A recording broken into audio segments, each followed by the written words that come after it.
I thotë, o dërguari i Allahut. O dërguari i Allahut. Unë të kam besu ty diçka më të vështirë nga kaq. Unë të kam besu ty fen time, unë të kam besu ty që ty të zbret çdo natë diçka nga qielli, e mos besoj ty të sot dynjaje. Unë të kam besu ty diçka më të madhe nga kaq. Si mos ta besoj dynjan time? Unë besoj çdo gjë.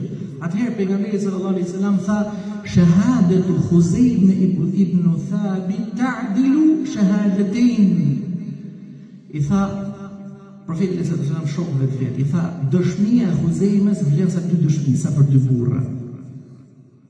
Dhe për këtë arsye pastaj më vonë kur diskutonin sahabët mes vete midis fisesh, mburesh e fisi i tij me Khuzejmën dhe i thoshte, mos harroni që në fisin ton është një njeri që dëshmia e tij vlen sa për 2 burra. Sa për 2 burra. Pra, kur ti e beson fen hoxhës, ku do janë? Momentin që bie vlera e hoxhës, momentin që bie autoriteti i hoxhës, atëherë nuk merret më fe prej tij, nuk merret më fetva prej tij, nuk merret se do ta pyesësh tjetër. Kur ti nuk e ke besim atë në dynjë, atëherë si do t'i besosh atij fe? Prandaj roli i xhallarëve është shumë i rëndësishëm. Kjo është një prej mesazheve. Ka qenë Sufjan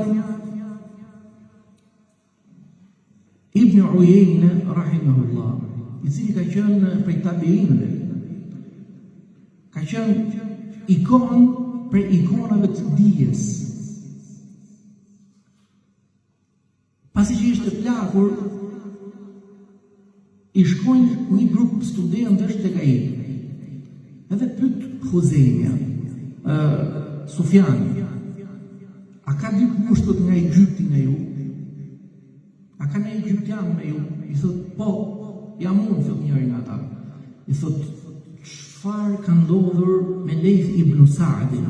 Lejth ibn Sa'di ka qenë prej tabiinëve që ka marrë mësim nga sahabët dhe ka qenë prej dietarëve më të mëdhenj të asaj kohe. Sa që llogaritet më i ditur nga Imam Malik. Ka pasur me dhëb të tij. I thot, ky egjiptian ka vdekur, thot. Mos, i thot Sufjani. I thot Sufjani prap këtyre nxënësve, a ka dikush nga Shami nga ju? I thot, po, çfarë bëri filan dietar? Çka ka ndodhur me? I thot, ka vdekur. Ka dikush nga Palestinë? Thon, po. Çka ka bërë filan dietar? Thot, edhe ky ka vdekur. E i përsërit disa shtete ky dietari, e këta studentët e tij përgjigjen, thot, kanë vdekur. Atëherë filloi të qante me të madhe Sufjani. Filloi të qante me të madhe. Pasi që e kuptoi që kishte ngelur vetëm, e kuptoi peshën tashmë që kishte në umet, se domethënë hoxhallarët janë ata të cilët e mbartin të fe, pa ata nuk ka fe. Ai tha, pas kam ngelur një vetmi, si do ta mbajmë gjithë të umet, si do ta mbajmë gjithë të fe? Filloi të qante me të madhe dhe tha, citoj një poezi, që shqip i bie, më ngeli pesha e diturisë, u bëra zotëria e njerëzve pa dashjen time, edhe pse s'jam i atill. Ndërkaq nuk pas ka fatkeqësi më të madhe se sa të ngeli dietari i një vetëm. Se sa të ngeli hoxha një vetëm, sepse roli i hoxhës domethënë paska do merret me problematikat e gjithë xhamatit, përveç se ka hallet e veta, përveç se ka përjetësitë e veta, do merret me hallet e gjithë përjetëtyre. Prandaj kur nuk do të përzitet besimtari me hoxhën, kur nuk i kthen përgjigje për momentin, kur nuk e hap telefonin, kur kam nevojë për të konsultuar për atë pyetje që ti e pyet, e thotë pse s'm theu përgjigje hoxha, po ja pra sepse ka atë peshën e vet, ka nevojë për të konsultuar, ka nevojë për të kthyer te librat, ka nevojë për ta pyetur dietarin e tij, hoxhën e tij, sepse kjo fe kshu është. Ju më pyesni mua, unë do pyes hoxhën tim, ashtu siç ka bërë hoxha im që ka pyetur hoxhën e vet, kështu ka e ardhur kjo fe vëllezër me zinxhir. Nuk është me logjik. Prandaj dhe ka thënë Allahu në ajetin që ne cituam, se kjo është frymëzimi që edhe merret në mend kjo temë. Thotë nuk e ka Allahu Azza wa Jalla në sura Ra'd, a nuk e kanë parë ata se ne e ngushtojmë, e e ngushtojmë tokën nga cepat e saj. E ngushtojmë tokën nga cepat e saj. Çdo herë, çdo kohë, çdo ditë të Allahut e ngushtojmë tokën nga poshtë. Thot Mujahidi, kanë përmendur dietarët Imam Kurtubiu, se Mujahidi për tabiinëve, komentatori më i madh i Kuranit, thot qëllimi i ngushtimit tokës është vdekja e hoxhallarëve. Qëllimi në ngushtimin e tokës, që ka thënë Allahu Azza wa Jall, ka për qëllim vdekjen e hoxhallarëve dhe mbartësve të kësaj bidurie. Të ngushtohet toka pa hoxhë, të ngushtohet toka, të ngushtohet feja pa ata. Është e vështirë feja pa ata. Hoxha ta lehtëson, sepse ti me logjikën tënde ndonjëherë merr derën kurriz ku i themi. E hoxha ta sqaron, shikoj, po pse e vështirëson veten? Ka edhe këtë lehtësi. Ka një rrugë, ka një zgjidhje të hoxha që nga ai.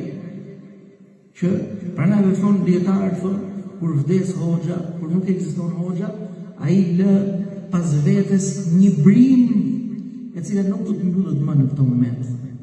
Nuk do të mbyllet më në këtë moment. Prandaj, sikur se thoshta edhe me këtë mbyll, do ta ngjolim me vëmendje këtë. Këtë e kam në një hoxh. Pasi që shumë prej xhamatit nuk mund pajtohen me hoxhën 100%, jemi shumë dakord. Asnjë i xhamatit me një hoxh të një xhamie tjetër apo ai me mua apo tjerë.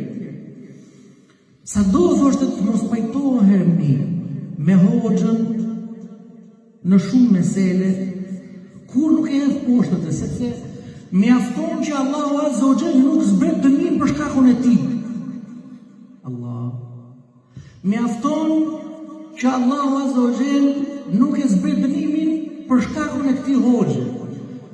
Ka mundësi që xhamati ta teprojë, ka mundësi që populli ta teprojë dhe të fitojë zemrimin e Allahut. E meqense në mes të tyre është një hoxh, Allahu e heq atë dënim. E kjo me dëshminë e profetit alayhis salam. Thot alayhis salam, thot të gjithë kjo botë, të gjithë njerëzimi janë larg Allahut dhe në hidhurimin e tij, janë mallkimin e Allahut, përveç dy kategori njerëz. Ata që e përmendin Allahun dhe mbartësve të dijes. Ata që mbardhin dijen, pra hoxhallarët, dietarët, edhe ata që e përmendin Allahun shumë. Pra vetëm këto dy kategori e heqin dënimin nga dy vëlla. Prandaj kurrë mos e poshtoro hoxhën, respektoje hoxhën. E kjo do të bëhet të adhurim tek Allahu Azza wa Jall.